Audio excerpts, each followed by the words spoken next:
Hello everyone, welcome to this channel LIS Mind Map. Today's topic is review of literature. Research में ये बड़ा ही महत्वपूर्ण topic जिसे आज हम सभी लोग समझेंगे और जानेंगे। रिव्यू ऑफ लिटरेचर का मतलब लिटरेचर हमारे हिंदी में हम इसे साहित्य बोलते हैं और रिव्यू समीक्षा। अब समीक्षा करना साहित्य का यानी कि जो भी साहित्य है उसकी समीक्षा करना, और ये किस प्रकार से हमारे लिए मतलब हेल्पफुल होते हैं किसी भी शोधकर्ता के लिए और शोध के जो फील्ड में। तो अब यहाँ पर बात आती है कि इसे समझने के लिए सबसे पहले हमें समझना होगा इसके मीनिंग्स को कि ये है क्या। तो अब हम बात करते हैं, चलिए, कि ये मीनिंग्स इसके what are the meanings of that. तो यहाँ पर है कि रिव्यू ऑफ लिटरेचर। तो review of literature refers to systematic study analysis and evaluation of book, journal, research paper, thesis and other related materials relevant to the research problem। अब देखिए यहाँ पर बात ये आती है कि जो भी शोध समस्या हमारी है, किसी भी शोध के लिए सबसे पहले क्या है, शोध हम क्यों करते हैं, तो हमारी समस्या होती है, और वह समस्या है उन समस्याओं को का निराकरण के लिए, उस समस्याओं के निराकरण के लिए ही कोई भी शोधार्थी या कोई भी व्यक्ति जो होती है क्या करते हैं कि ये प्रयास करते हैं कि हम उसके जो रिजल्ट है वहाँ तक हम पहुँच सकें। तो अब यहाँ पर इसका मतलब हो गया कि कोई भी अगर हमारा प्रॉब्लम है तो उस प्रॉब्लम को, यानी कि अब जो शोध का प्रॉब्लम है, समस्या है, उस समस्या के लिए, उस समस्या के हल के लिए क्या करते हैं, कुछ प्रक्रियाओं को अपनाते हैं। और उन प्रक्रियाओं में भी फिर हमारे लिए क्या आवश्यक होता है, आवश्यक यह होता है कि आखिर पूर्व में भी इस तरह के क्या समस्या रहे होंगे, उन समस्याओं के आधार पर हम एक आधार बनाते हैं और समझने की कोशिश करते हैं कि किस किस तरह की समस्याएं, ये जो समस्याएं हुई हैं तो किस तरह से उसका समाधान किया गया है। और ये सारी चीज़ें जो होती है शोध के विषय में अगर हम समझें तो क्या है कि साहित्य में जो है वो हमारी क्या होती है, लेख के रूप में या फिर रिसर्च पेपर के रूप में, वो हमारे थेसिस के रूप में, वो हमारे जर्नल्स में जो है, शोध पत्रों में, और साथ ही साथ कुछ पुस्तकों में भी क्या होती है कि प्रकाशित की गई होती है। तो यह हमारा क्या है, जब समस्या है तो इसमें हमें क्या होगा कि मूल आधार, कुछ बेस हमें मिलेगा और हम क्या करेंगे कि उससे समस्या के हल करने में हम बहुत हद तक क्या होंगे कि सफल हो जाएंगे। तो इसलिए उन समस्याओं के समाधान के लिए रिव्यू ऑफ लिटरेचर यानी कि साहित्य का समीक्षा जो है वो बहुत ही महत्वपूर्ण प्रक्रिया है। जब तक अगर ऐसा ना होगा तो समस्याएं तो होगी ही हमारी, फिर एक समस्या होगी।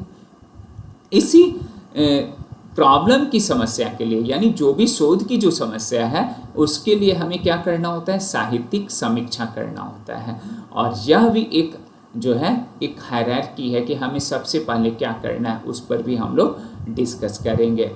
तो यह बात यहाँ पर है कि रिव्यू ऑफ लिटरेचर। तो रिव्यू ऑफ लिटरेचर अगर हम देखें तो यह बताया जा रहा है कि रिव्यू ऑफ लिटरेचर जो है refers to systematic study analysis and evaluation of book, यानी कि हम जिसमें क्या करते हैं, किसी शोध समस्या से संबंधित जो भी हमारी शोध की समस्या है उसी से संबंधित हम क्या करते हैं, शोध पत्रों को, जर्नल को, थीसिस को एवं अन्य सामग्रियों को व्यवस्थित, उसका हम क्या करते हैं, व्यवस्थित अध्ययन करते हैं, विश्लेषण करते हैं तथा इवेल्युएशन यानी मूल्यांकन किया जाता है। यही हमारा रिव्यू ऑफ लिटरेचर है। अब यहाँ पर रिव्यू ऑफ लिटरेचर में देखा जाए तो इसके कई ऐसे साइंटिस्ट हैं जिन्होंने क्या किया, इसे डिफाइन किया है कि what is the review of literature. अब ये जैसे अकॉर्डिंग टू गुड, तो अकॉर्डिंग टू गुड ये कहते हैं कि the key to the vast storehouse of published literature may open doors to sources of significant problems and explanatory hypotheses। यानी प्रकाशित साहित्य का विशाल भंडार महत्वपूर्ण समस्याओं एवं व्याख्यात्मक परिकल्पनाओं के स्रोतों का द्वार खोलता है। अब देखिए, यह रिव्यू ऑफ लिटरेचर जो है हमारी जो है हाइपोथेसिस, यानी जो एक्सप्लेनेटरी हाइपोथेसिस है ना, उसका ये क्या करता है कि एक द्वार खोल देता है, यानी ओपन डोर्स। तो ये इतना इम्पॉर्टेंट है कि अगर हमें कहते हैं कि हाइपोथेसिस का निर्माण भी करना है, क्योंकि वो हमारा क्या होता है, वही हमारा एक बेस होता है। अगर वो सक्सेस नहीं है, अगर वो सही नहीं बना है, तो हमारा शोध क्या होता है कि वो फेल हो जाता है। तो इसलिए हम, जैसा कि हम सभी लोग जानते हैं कि हाइपोथेसिस हमारा क्या होता है, एक टेंटेटिव स्टेटमेंट है, और उसी टेंटेटिव स्टेटमेंट पर ही हम क्या करते हैं, शोध के अंतिम जो हमारे पड़ाव होते हैं वहाँ तक हम पहुँचते हैं, यानी रिजल्ट तक। अगर वह हमारा टेंटेटिव स्टेटमेंट सही नहीं है तो हमें क्या करना होता है, वो फेल्योर हो जाता है, और फिर से हमें यानी कि तैयार करना होता है हाइपोथेसिस को। तो इसी बात को ये कहा जा रहा है कि देखिए, यह जो है रिव्यू ऑफ लिटरेचर उसका द्वार है। अब सोचिए कितना प्रमुख है रिव्यू ऑफ लिटरेचर भी। तो रिव्यू ऑफ लिटरेचर के बारे में गुड ने यही बताया है कि the key to the vast storehouse of published literature may open doors to sources of significant problems and explanatory houses।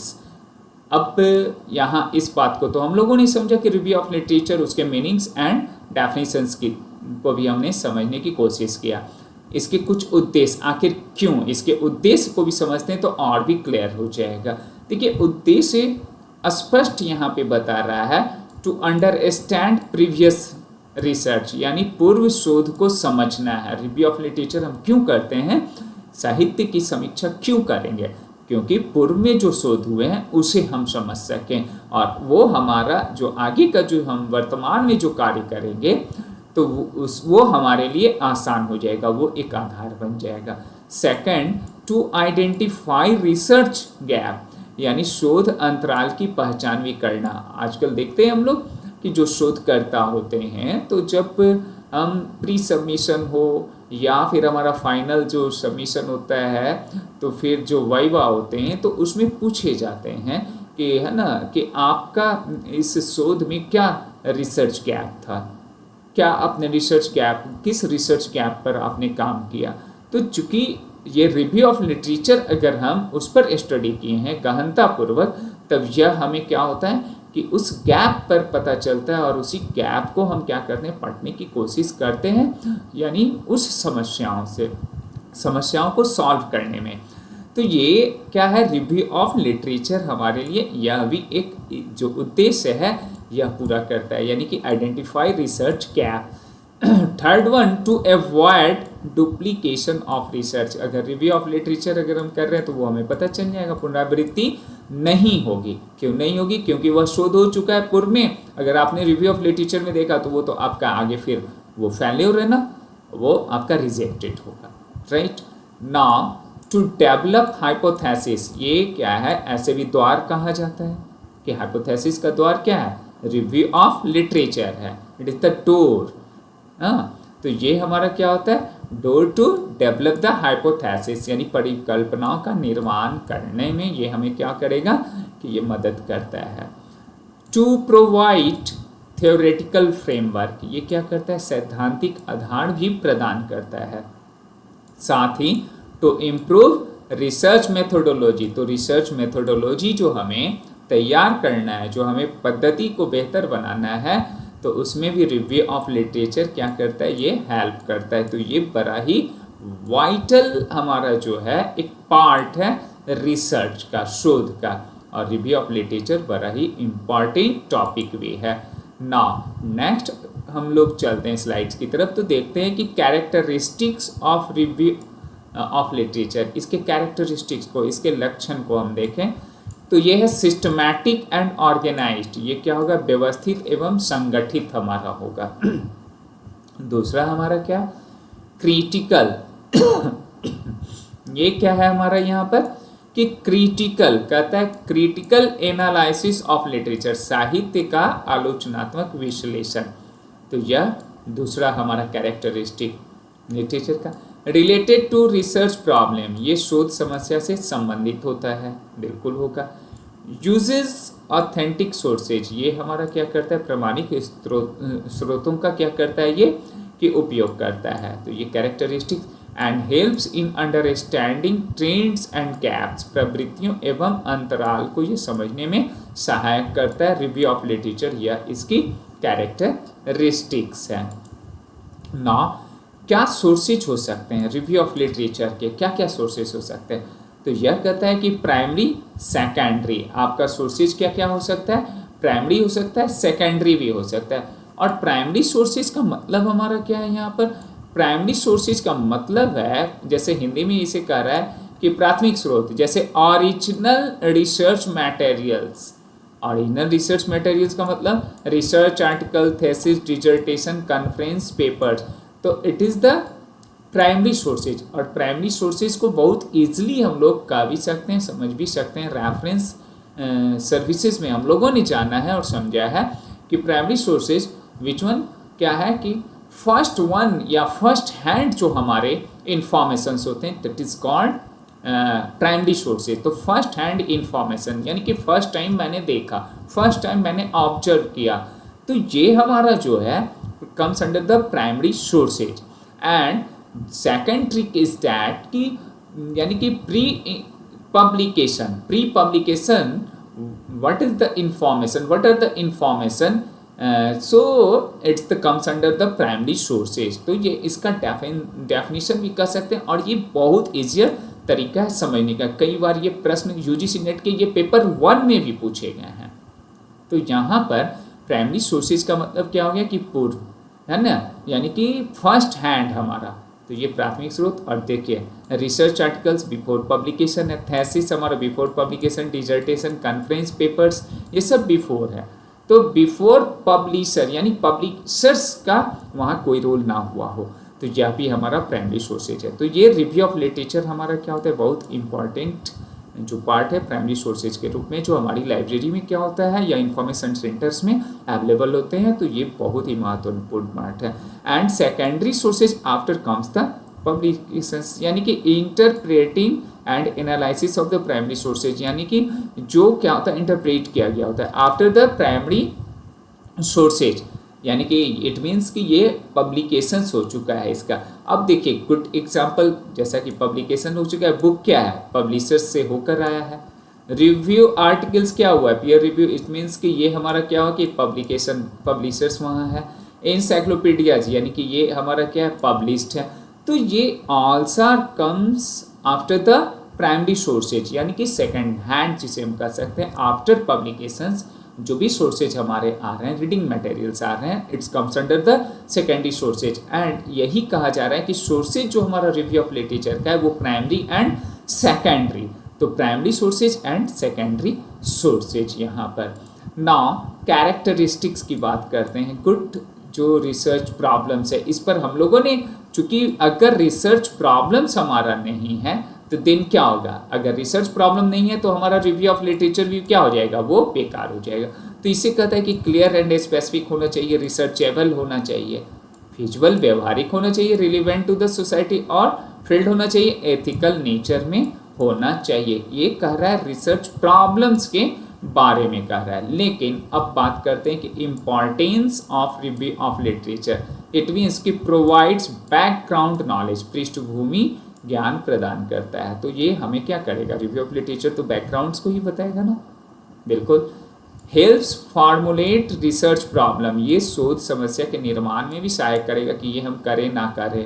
अगर नहीं करेंगे, चूंकि रिव्यू ऑफ लिटरेचर पहले से पूर्व में शोध हो चुका है कि नहीं हो चुका है, और उसमें क्या गैप्स हैं, तो गैप्स को पकड़ने के लिए, रिसर्च गैप्स को पकड़ने के लिए review of literature it is very important part. Now identify suitable methods and tools, उपयुक्त विधियों एवं उपकरणों की पहचान करना। And enhances validity of research, अनुसंधान की वैधता को ये क्या करता है, बढ़ाता है। एंड गाइड फ्यूचर रिसर्च, ये हमें क्या करता है, भविष्य के शोध की को ये क्या करता है, दिशा भी प्रदान करता है। So it is very important. तो इसका इम्पॉर्टेंस हम लोगों ने देखा कितना इम्पॉर्टेंट है, और ये टॉपिक ही अपने आप में कितना महत्वपूर्ण है, आप समझ सकते हैं किसी शोधकर्ता के लिए। अब इसके कुछ लिमिटेशंस, हर कुछ का क्या है, कहीं ना कहीं तो कुछ लिमिटेशंस होंगे। टाइम कंज्यूमिंग तो होगा, रिव्यू ऑफ लिटरेचर आप करेंगे तो काफ़ी समय लगेगा, डिफरेंट लाइब्रेरीज को जाएंगे, इंफॉर्मेशन सेंटर्स में जाएंगे, डिफरेंट सोर्सेज से लेंगे, उसमें प्राइमरी सोर्सेज हो सकता है, सेकेंडरी सोर्सेज हो सकता है, उन सभी को उल्टेंगे, देखेंगे, पेज बाय पेज देखेंगे, रेफरेंसेस को देखेंगे, तो यह सब हमारा क्या होगा कि टाइम कंज्यूमिंग होगा process. Now available of limited literatures, इसमें क्या होता है कि सीमित साहित्य की उपलब्धता भी हो सकती है, कुछ शोध ऐसे शायद रेयर हुए होंगे, तो वहाँ पे हमारे लिए क्या है कि वो एक लिमिटेशंस है। नाउ पॉसिबिलिटी ऑफ बायस, आप प्रभावित हो सकते हैं, पक्षपात हो सकता है कि इस तरह के शोध में ऐसा पाया गया तो ऐसा ही रिजल्ट हमारा आना चाहिए, यह भी हो सकता है, ऐसी संभावनाएं हो सकती है। तो यहाँ पर कहा भी जाता है कि बहुत केयरफुल्ली हमें इन बातों पर देखना होता है और करना भी होता है। Difficulty in selecting relevant materials, यानी उपयुक्त सामग्री चयन में कठिनाई भी हो सकती है, तो डिफ़िकल्टी हमारी होगी। इस प्रकार से आज हम लोगों ने क्या किया कि रिव्यू ऑफ लिटरेचर पे उसके मीनिंग्स को, डेफिनेशंस को, उसके इम्पॉर्टेंस को, लिमिटेशंस को और डिफरेंट डायमेंशंस को हम लोगों ने क्या किया, समझा और जाना।